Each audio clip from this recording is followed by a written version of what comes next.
महाभारत, ये नाम सुनते ही आंखों के सामने बड़े बड़े युद्ध, वीर योद्धा और धर्म की बातें आ जाती हैं। लेकिन क्या हो अगर हम कहें कि इसी महागाथा में एक ऐसी प्रेम कहानी भी छिपी है जो लगभग समय की धूल में खो ही गई थी। एक कहानी जो युद्ध के मैदान से बहुत दूर पानी की गहराइयों में शुरू हुई। जरा सोचिए, एक महान योद्धा जो अपने कठोर व्रत में लीन है और अचानक एक रहस्यमयी, बेहद खूबसूरत राजकुमारी उसे अपनी दुनिया में खींच ले जाती है। सुनने में किसी परी कथा जैसा लगता है ना? पर यह अर्जुन की जिंदगी का एक अहम हिस्सा था। तो चलिए देखते हैं कि यह असाधारण कहानी कैसे आगे बढ़ती है। उनकी कहानी की शुरुआत एक ऐसी मुलाकात से होती है जो शायद किस्मत ने ही लिखी थी, जहां धर्म, प्रेम और कर्तव्य के धागे एक बहुत ही अनोखे अंदाज में आपस में उलझ गए। बात उस समय की है जब अर्जुन अपने 12 साल के वनवास के दौरान गंगा नदी के किनारे कठोर तपस्या कर रहे थे। वो पूरी दुनिया से दूर बस अपने व्रत में मग्न थे, लेकिन उन्हें इस बात का जरा भी अंदाजा नहीं था कि पानी की लहरों के नीचे से एक दूसरी ही दुनिया की आंखें उन्हें देख रही थीं। और यहीं पर दो अलग अलग दुनियाएं टकराती हैं। एक तरफ है अर्जुन, जो ब्रह्मचर्य के व्रत से बंधे एक तपस्वी हैं, और दूसरी तरफ है नाग राजकुमारी उलूपी, पाताल लोक की एक साहसी और मनमोहक राजकुमारी, जो अर्जुन को देखते ही उन पर अपना दिल हार बैठती है। एक तपस्या में डूबा है तो दूसरा प्रेम की चाहत में। यहीं से कहानी में एक बहुत गहरा मोड़ आता है, जहां अर्जुन को अपने धर्म और उलूपी के जबरदस्त प्रेम के बीच एक बहुत मुश्किल फैसला लेना था।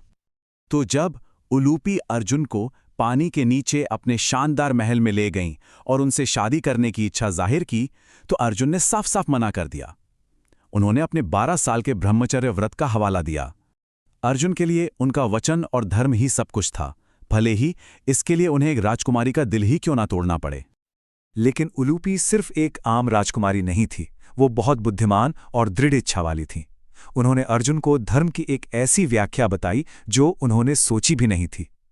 उलूपी ने तर्क दिया कि उनका ब्रह्मचर्य का व्रत सिर्फ उनकी पत्नी द्रौपदी के लिए था, किसी और के लिए नहीं। और फिर अपने प्यार की गहराई दिखाते हुए उन्होंने एक शर्त रख दी, अगर अर्जुन ने उन्हें स्वीकार नहीं किया तो वो अपनी जान दे देंगी। उलूपी के जबरदस्त तर्क और उनके प्रेम के आगे अर्जुन का दिल पिघल गया, और यहीं से उनके छोटे लेकिन बहुत ही गहरे रिश्ते की शुरुआत हुई। धर्म और प्रेम के बीच एक रास्ता निकालते हुए अर्जुन ने उलूपी से विवाह कर लिया। उनके इस मिलन से एक वीर पुत्र इरावन का जन्म हुआ, जिसकी किस्मत में आगे चलकर महाभारत के युद्ध में एक बड़ी भूमिका निभाना लिखा था। उलूपी के साथ बस एक रात बिताने के बाद अर्जुन ने अपनी तपस्या जारी रखने के लिए विदा ले ली, ये जानते हुए कि उनकी जिंदगी अब हमेशा के लिए बदल चुकी है। लेकिन उलूपी ने अर्जुन को सिर्फ एक बेटा ही नहीं दिया था, उन्होंने अर्जुन को एक ऐसा तोहफा भी दिया जो भविष्य में उनके लिए एक मजबूत ढाल बनने वाला था, एक ऐसा वरदान जो आगे चलकर उनकी जान बचाने वाला था। उलूपी ने अर्जुन को जल में अजेय होने का वरदान दिया। इस दिव्य उपहार का मतलब था कि पानी के नीचे कोई भी शक्ति, कोई भी जीव अर्जुन को हरा नहीं सकता था। यह इस बात का सबूत था कि उलूपी का प्रेम सिर्फ कुछ पलों का आकर्षण नहीं था, बल्कि एक हमेशा रक्षा करने वाला कवच भी था। पर यह कहानी यहां खत्म नहीं होती। उलूपी का अर्जुन की जिंदगी में महत्व सालों बाद एक बार फिर साबित हुआ, और इस बार तो उन्होंने कुछ ऐसा किया जो लगभग नामुमकिन था। कई साल बाद कहानी में एक दुखद मोड़ आया। अर्जुन अपने ही बेटे भब्रुवाहन के हाथों युद्ध में मारे गए। जब सारी उम्मीदें खत्म हो चुकी थीं, तब उलूपी फिर से सामने आईं। उन्होंने अपनी दिव्य नागमणि की शक्ति का इस्तेमाल किया और अर्जुन को मौत के मुंह से वापस ले आईं। उन्होंने अपने प्यार की सबसे बड़ी परीक्षा पास की।